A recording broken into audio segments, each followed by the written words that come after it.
Washington Yepes y Licenia Espinel comparten un diálogo con el invitado.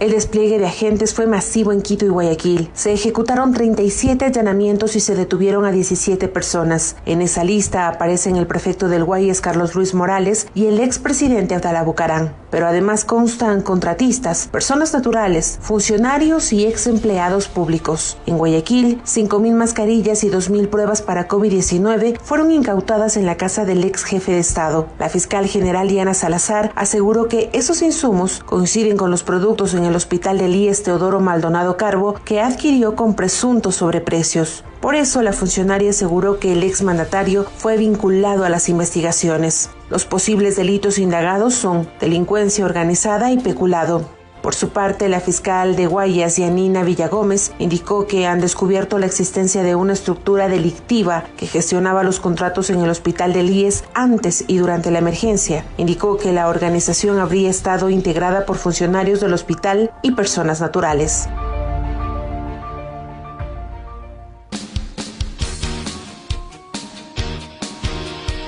Son las 8:18. Lamentamos este lapso muy amplio que tuvimos que pasar hasta lograr conectarnos con nuestro siguiente invitado, Roberto Cuero, quien fue gobernador del Guayas.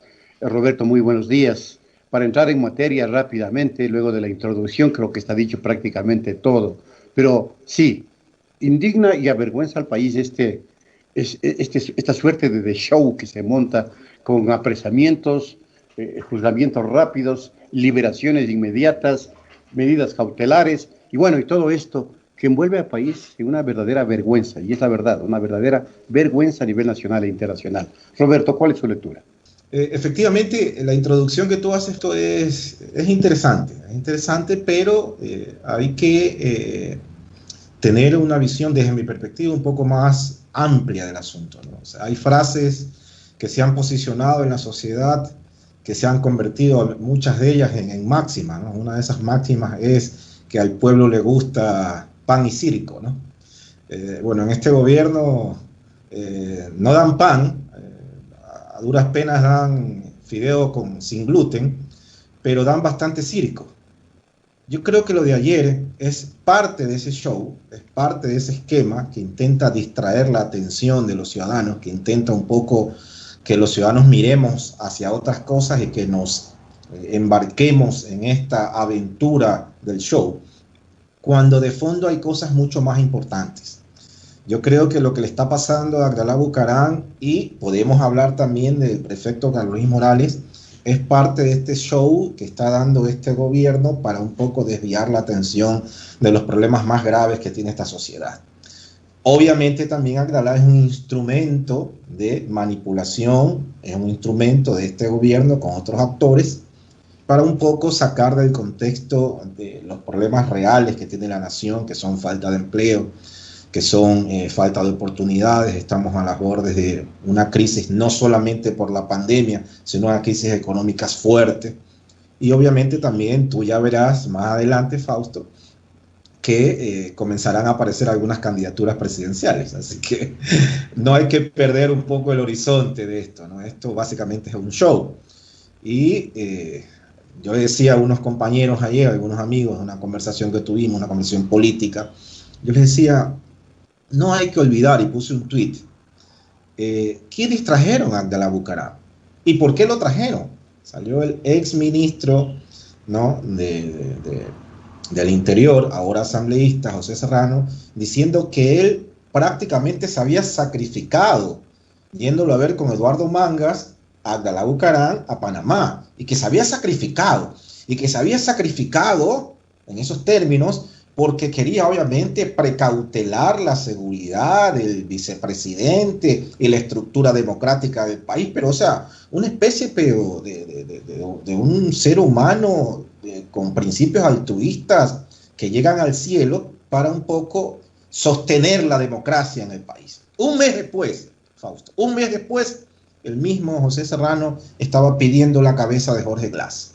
Y recuerdan ustedes que Jorge Glass en una entrevista valiente, en una rueda de prensa valiente, Jorge Gras dijo, me voy a ir, yo no voy a aguantar, no voy a soportar los acuerdos que tiene este país, que tiene este gobierno con Abdalá Bucaram, con los socialcristianos, con la izquierda democrática, con una serie de actores políticos que bajo el paraguas del la famosa conversación, el famoso diálogo, lo que hicieron fue, Fausto, repartirse el país en pedazos. Eso es lo que pasó. Sin embargo, ahora hay algunos actores que ya son incómodos para este gobierno y están tratando, como es lógico, de lavarse la cara y decir que yo no fui. Eso es lo que está pasando ahorita, Fausto, de manera coloquial y de manera general. Roberto, buenos días, le saluda Licenia Espinel. ¿Cómo entender que en horas de la mañana, después de este espectacular operativo y de lo mediáticos que se volvió en la noche, casi a la madrugada, se le formule cargos al señor Abdalá Bucaram, al expresidente, por tenencia de armas, cuando más temprano la misma fiscal en una rueda de prensa dijo que no era por el arma, sino por los medicamentos que se habían encontrado en su domicilio y que parecería que forman parte, estos medicamentos, de la investigación que realiza la Fiscalía sobre esas compras aparentemente irregulares? ¿Cómo entender entonces que si le encuentran los medicamentos se le formule cargos por un arma? Señorita Espinel, buenos días. Definitivamente eso simplemente soporta el análisis que yo estoy haciendo y lo soporta de manera importante. La fiscal también es otro instrumento de este show mediático.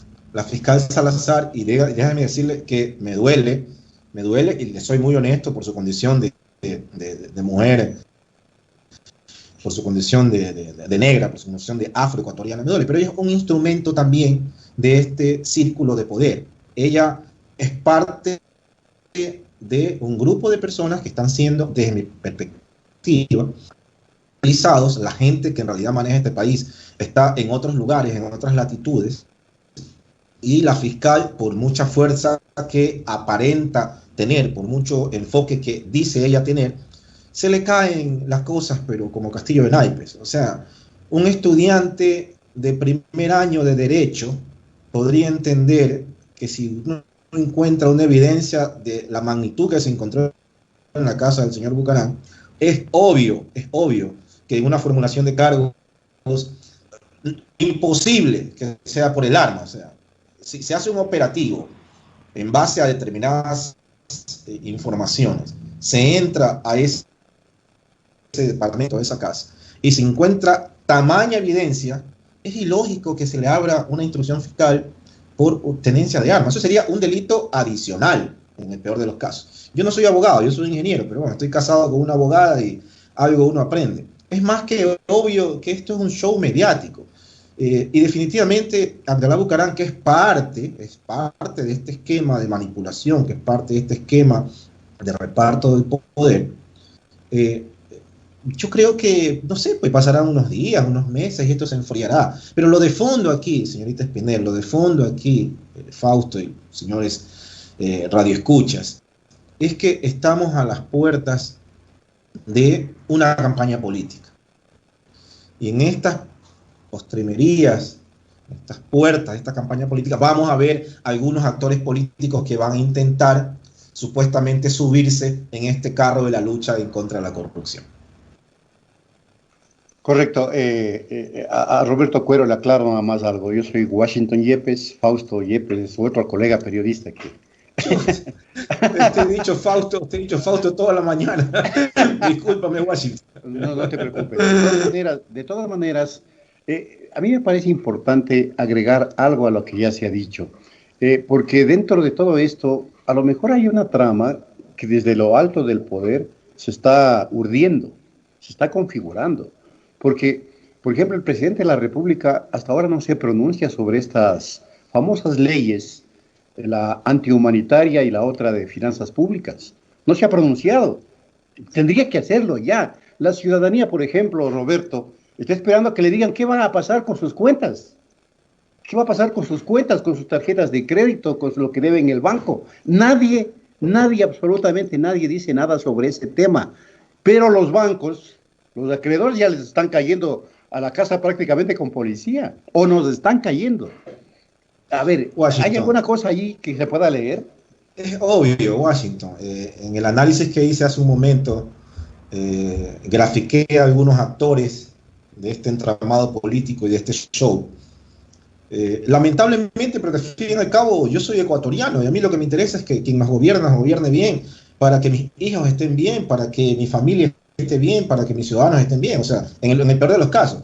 El problema es que el presidente que tenemos ahorita en Carondelet también es parte de esa entramada y es un títere, Washington, eso es real. El señor presidente no gobierna, quienes gobiernan son otras personas. En ese sentido, ¿qué se puede esperar de una persona que no ha demostrado el más mínimo liderazgo para sacar adelante un país como este? ¿Qué se puede esperar, Washington, de una persona que en plena pandemia permite que su ministro de Finanzas pague 324 millones de dólares por los bonos Global 2020? Y no solamente que pague el capital, sino también que pague interés, y ahora nos enteramos que ha jugado al casino con plata del Estado y nos ha tocado pagar 1.000 millones de dólares más. O sea, me preguntaban ayer, ¿qué opina usted, señor Cuero, acerca del manejo que ha tenido este gobierno en la pandemia del COVID-19? ¿Ustedes creen que han manejado bien la pandemia? Yo le decía, mire, esto no se trata solamente de la ineptitud de este grupo de personas que han manejado la pandemia, que han manejado el país en este momento con tremenda crisis. Esto se trata de no tener corazón, de no tener alma. Les ponía un ejemplo, Washington. Si tú tienes un hijo de 3 años, 4 años y arriendas tu casa, el arrendador se da cuenta que tu hijo está enfermo y tú tienes solamente la plata para pagarle la vida. El arrendador te dice, mira, tu hijo está enfermo, no me pagues ahorita, atiende a tu hijo y después me quiero que tú vayas y atiendas a tu hijo. ¿Qué es lo que hizo el presidente de este país con el ministro de Finanzas? Después de que los organismos internacionales le dijeron a todos los países latinoamericanos que tenían deuda con el Fondo Monetario, con el Banco Mundial, etcétera. Eso fue público, Washington. Esto no me lo estoy inventando. Público, no lo digo yo, lo dijeron los mismos organismos multilaterales de crédito. Por favor, señores, estamos en una crisis, esperemos un momento, ya veremos qué hacemos, palabras más, palabras menos. El ministro de Finanzas agenciosamente fue y paga la deuda y nos tratan de meter esta rueda de molino de que pagaron la deuda, pagaban este vencimiento de los bonos Global 2020 porque nos iban a venir 2.000 millones de dólares más.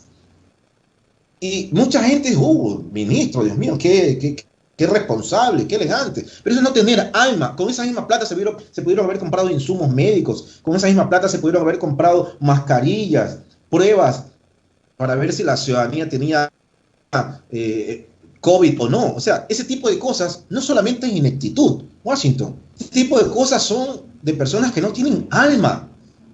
Para uno poder darse cuenta de quiénes están en el gobierno, basta ver cuál es la acción pública de las personas que están gobernando. Este gobierno gobierna para el capital, para las cámaras de la producción, para las cámaras de comercio. Para eso está gobernando este gobierno. Para este grupo de empresarios está gobernando este gobierno. Es más que obvio, un niño, un jovencito, un estudiante de economía se da cuenta que hay interés obvio de pagar esos bonos, de pagar la deuda externa, porque los tenedores de la deuda tienen que ser obligadamente ecuatorianos y parte de ese grupo que está manejando el gobierno ahorita. Si no, ¿cómo se explica la agenciosidad de este ministro de Finanzas de pagar una deuda de esa magnitud en plena crisis? Washington, esto es impensable, esto es criminal. Los asambleístas, algunos que ya han despertado, otros de tiendas que no son precisamente progresistas, ya han instaurado un juicio político a este ministro. Pero esto no es solamente al ministro de Finanzas. Hay que ver qué pasó con la ministra Andramuño. Hay que ver qué pasa con este ministro actual. ¿Qué pasó con la señora que le entregó a los ciudadanos fideos sin gluten? Ese tipo de cosas, Washington, son criminales. Déjame decirte, te lo digo con toda franqueza, con honestidad. Son cosas criminales que están haciendo al pueblo. Yo vivo en Guayaquil, yo vivo en el sector sur de Guayaquil, un barrio que es de clase media. Y créeme, Fausto, a mí me gusta hacer mis compras.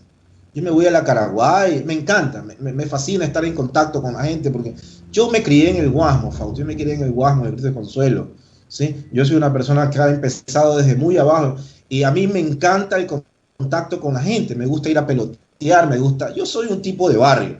la vida me ha ayudado a prepararme, etcétera, etcétera. Tuve un paso por la política, aunque no he dejado de hacer opinión, no he dejado de hacer presencia pública, pero a mí me gusta el contacto con la gente. Por eso tengo ese feeling y esa retroalimentación con los ciudadanos. Los ciudadanos acá en Guayaquil vivimos una situación de caos total. O sea, era increíble ver la cantidad de muertos que pasaban Washington a diario por Guayaquil, las calles principalmente que están conectadas con el hospital del Guasmo. Y yo vivo en una calle de esas, un poco más afuera, pero vivo en una calle de esas. Todos los días que yo me asomaba a la ventana, veía en varias ocasiones camionetas con féretros. Y si yo abría el Facebook, si yo abría mi cuenta de Twitter, si yo hacía una llamada, era solamente para dar el pésame. La cantidad de personas que murieron acá en Guayaquil es atroz. Y yo veía a estos pseudo dirigentes, veía a estos pseudo administradores de la patria tomar una posición, pero criminal. Pues. Escuché al padre del señor Juan Sebastián Roldán, que es embajador en España, y decía con estas palabras, guachi, no me estoy inventando nada, que la gente estaba muriendo acá en Ecuador, en Guayaquil, porque nosotros teníamos por costumbre velar a los muertos 2 y 3 días, que por eso es que veía a la gente así muriendo. ¿Tú te imaginas tamaña irresponsabilidad? No estamos hablando de cualquier actor político, estamos hablando de un funcionario de Cancillería que, ojo, es el padre del secretario particular del presidente de la República, no es cualquier funcionario, no es que está hablando un Roberto Cuero, está hablando de un funcionario de altísimo nivel, que encima es el padre de un funcionario de altísimo nivel también. Y le dice al mundo que no se preocupe, que acá no es que está muriendo la gente por la pandemia, no está muriendo porque, o sea, somos tan torpes, tan tontos, tan retrasados nosotros, tan arcaicos, ¿no? En nuestro comportamiento sociocultural, que velamos a los muertos 2 y 3 días, y por eso está muriendo la gente. ¿Tú te imaginas esas cosas, Washington? Ese tipo de cosas las vivíamos los ciudadanos a diario. Vivíamos unas posiciones que sinceramente laceraban el alma. Roberto, lo que estamos viviendo ahora obedecería, la situación de corrupción que se ha revelado en todos estos días, es fruto de este aparente reparto en los hospitales, este reparto político en los hospitales, en los que estarían involucrados varios asambleístas, de acuerdo a información que se ha publicado en varios medios digitales. Se menciona incluso a alguien que fue muy cercano a su gestión, que es actual asambleísta, el señor Quiñones, por un lado. Por otro, no fue muy cercano. Esta situación. Ya le comento. Sí, a eso voy. O sea, trabajó más o menos en los tiempos en que usted fue gobernador.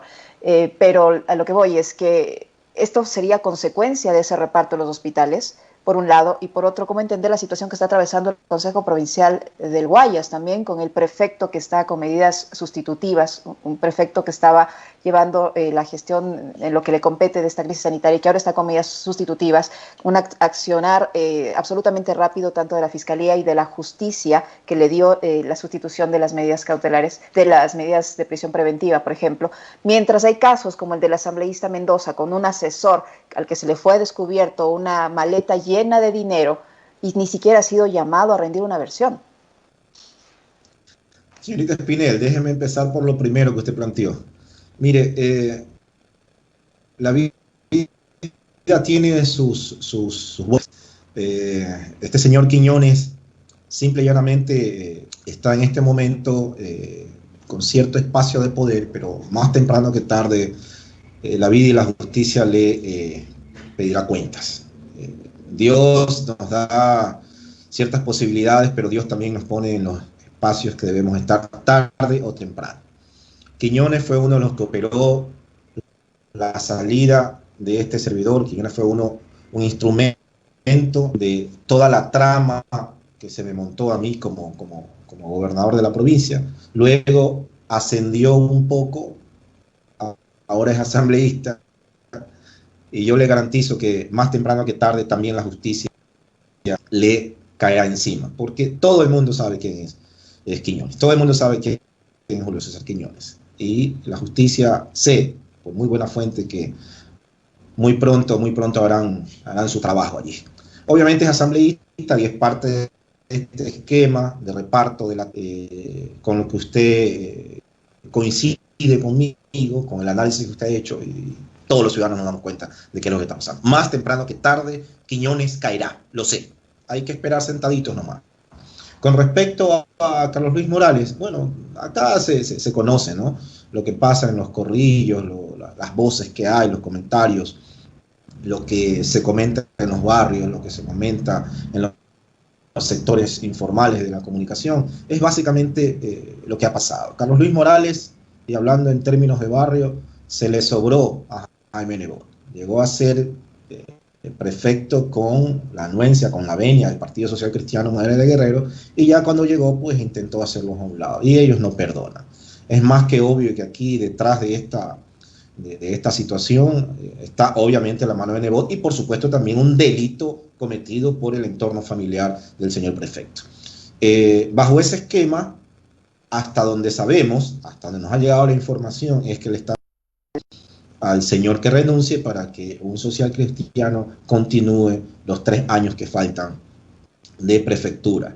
Yo no creo que pase mayor cosa, le digo, ojalá me equivoque, señorita Espinel. Yo no creo que pase mayor cosa desde el punto de vista jurídico con el tema del señor Carlos Luis Morales y su familia, que es lamentable. Lamentable también, y debo decirlo, no puedo dejar de comentar eso, que haya puesto una denuncia a sus hijastros, a su esposa. Lamentable, porque al fin y al cabo, no sé, se debió haber manejado esta situación distinta, ¿no? A tal vez renunciar, no aferrarse al cargo, es decir, yo pongo una denuncia y me quedo en el cargo. ¿Qué es lo que terminó pasando? Puso la denuncia y prácticamente lo están sacando del cargo. Yo creo que más honorífico hubiese sido renunciar y defenderse sin el espacio, él y su familia, porque al fin y al cabo es su familia.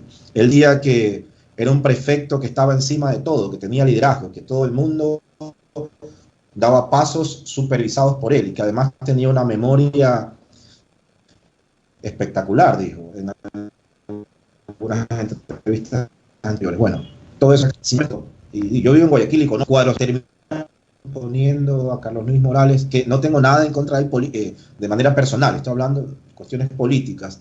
No era el mejor cuadro desde mi perspectiva que tenían los socialcristianos por esa prefectura. Pero bueno, ya está allí, ha pasado lo que ha pasado, pero lo de fondo aquí es que él le faltó el respeto, digámoslo así, a la persona que lo puso ahí, que es Jaime Nebot, y Jaime Nebot ha pedido la cabeza de Carlos Luis Morales. Ahora, ¿en dónde termine esto desde el punto de vista jurídico?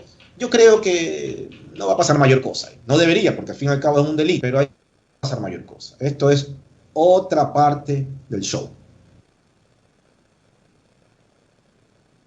Bueno, muchísimas gracias a Roberto Cuero por haber aceptado este diálogo. Se nos agotó el tiempo, tenemos que pasar ya a la siguiente entrevista. Será hasta una próxima oportunidad, Roberto. Un gusto. Muchas gracias, Washington, y mil disculpas por la falta de enlace tecnológico, ¿no? Aquí estamos en una nueva normalidad, todos estamos aprendiendo.